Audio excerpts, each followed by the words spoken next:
Bismillahirrahmanirrahim. Assalamualaikum warahmatullahi wabarakatuh. Perkenalkan, nama saya Masita dengan NIM 21020600010. Program Studi Manajemen Pendidikan Islam kelas 4A. Tujuan saya membuat video ini sebagai pemenuhan tugas UTS mata kuliah Perencanaan Pendidikan dengan dosen pengampu Bapak Alimuddin SUD MPDI. Baiklah, langsung saja. Di sini saya akan menjelaskan materi pertama mengenai perencanaan pendidikan. Terlebih dahulu harus kita ketahui apa itu perencanaan.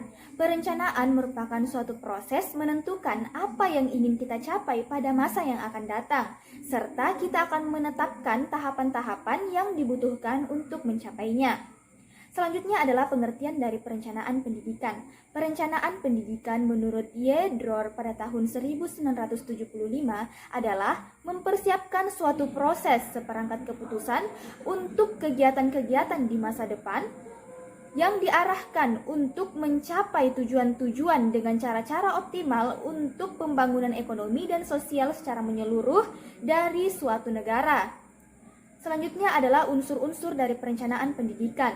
Udin Syaifuddin dan Abin Syamsuddin menguraikan beberapa unsur perencanaan pendidikan. Yang pertama itu adalah penggunaan analisis yang bersifat rasional dan sistematis dalam perencanaan pendidikan. Yang kedua yaitu proses pembangunan dan pengembangan pendidikan. Yang ketiga adalah proses efektivitas dan efisiensi. Yang keempat merupakan kebutuhan dan tujuan peserta didik dan masyarakat. Yang kelima adalah tujuan pembangunan nasional. Yang keenam adalah masalah strategi. Selanjutnya adalah prinsip-prinsip dari perencanaan pendidikan. Yang pertama itu adalah interdisipliner. Yang kedua itu adalah fleksibel. Yang ketiga adalah objektif rasional. Yang keempat tidak dimulai dari nol, tetapi dari apa yang kita miliki. Yang kelima itu sebagai wahana untuk menghimpun kekuatan-kekuatan secara terkoordinasi. Yang keenam itu disusun dengan data. Yang ketujuh mengendalikan kekuatan sendiri. Dan yang terakhir adalah komprehensif dan ilmiah. Selanjutnya, materi kedua mengenai sejarah dari perencanaan pendidikan. Di sini, asal-usul dari perencanaan pendidikan itu dimulai dari zaman kuno, di mana pada masa itu para ahli filsafat dan ahli pendidikan sudah memiliki gagasan tentang perencanaan pendidikan yang bersifat spekulatif. Selanjutnya yaitu perencanaan pendidikan pada awal dan Perang Dunia Kedua. Ini dimulai pada tahun 1923 di Uni Soviet atau sekarang dikenal dengan Rusia. Di situ ditemukan dokumen rencana 5 tahun pertama atau The First 5 Year for Young Soviet Union, yaitu suatu konsep yang rasional sebagai suatu pendekatan ilmiah untuk menanggulangi masalah dan menetapkan tujuan. Selanjutnya adalah perencanaan pendidikan setelah Perang Dunia Kedua. Ini itu sejak tahun 1950, negara-negara yang baru merdeka mulai menyadari pentingnya perencanaan pendidikan sebagai alat untuk mengembangkan pendidikan di masa yang akan datang.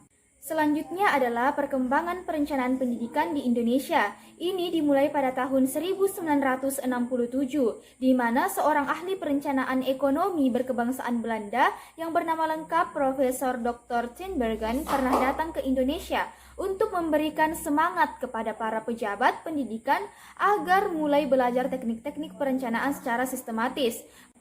Untuk materi selanjutnya yaitu materi ketiga, saya akan menjelaskan mengenai masalah dan tantangan dari perencanaan pendidikan.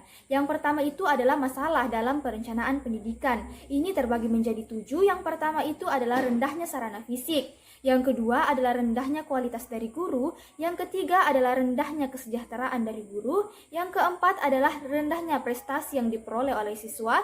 Yang kelima adalah rendahnya kesempatan pemerataan dari pendidikan.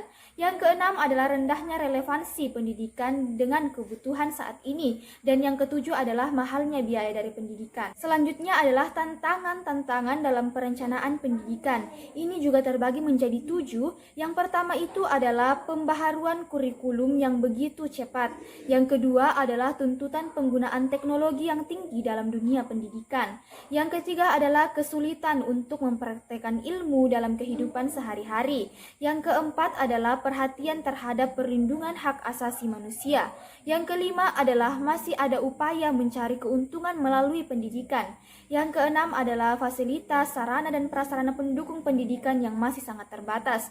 Dan yang terakhir adalah institusi pendidikan harus mampu melindungi peserta didik dari informasi yang negatif. Baiklah, di sini saya akan melanjutkan materi selanjutnya, yaitu materi keempat mengenai fungsi dari perencanaan pendidikan. Fungsi dari perencanaan pendidikan ini terbagi menjadi 7. Yang pertama itu adalah sebagai pedoman bagi pelaksanaan kegiatan pembangunan pendidikan. Yang kedua, sebagai alat pengendalian pelaksanaan dalam pembangunan pendidikan.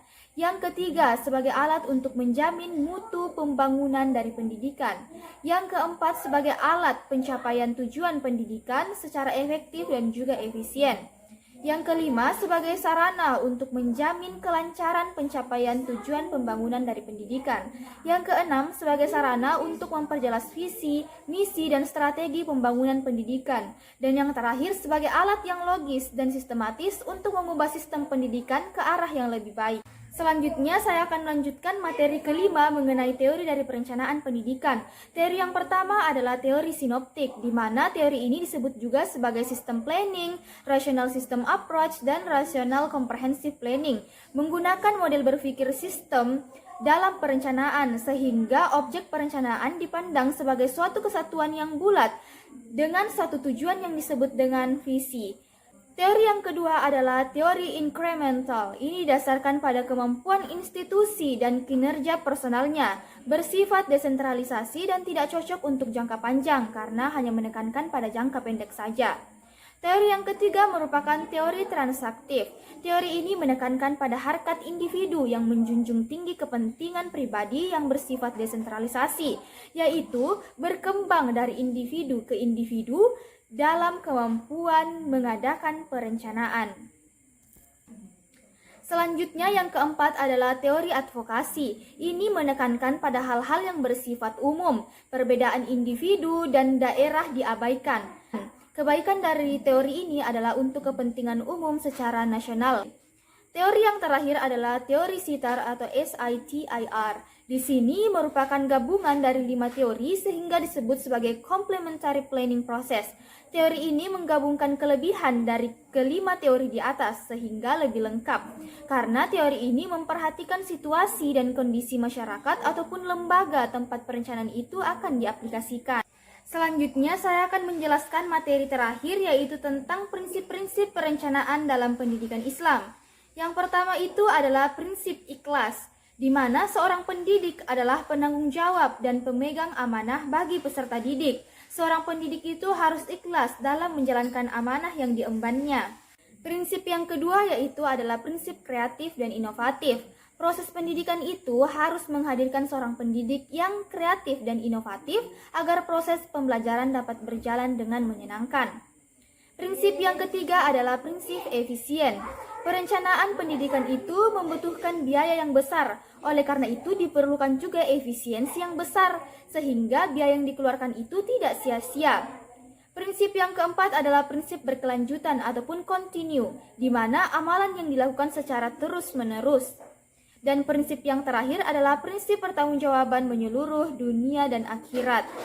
Ini terbagi menjadi 2, yaitu secara pribadi dan kelompok di dunia dan secara pribadi di akhirat nanti. Mungkin itu saja materi yang dapat saya sampaikan dan jelaskan. Terima kasih atas perhatiannya. Wassalamualaikum warahmatullahi wabarakatuh. Thanks for watching guys.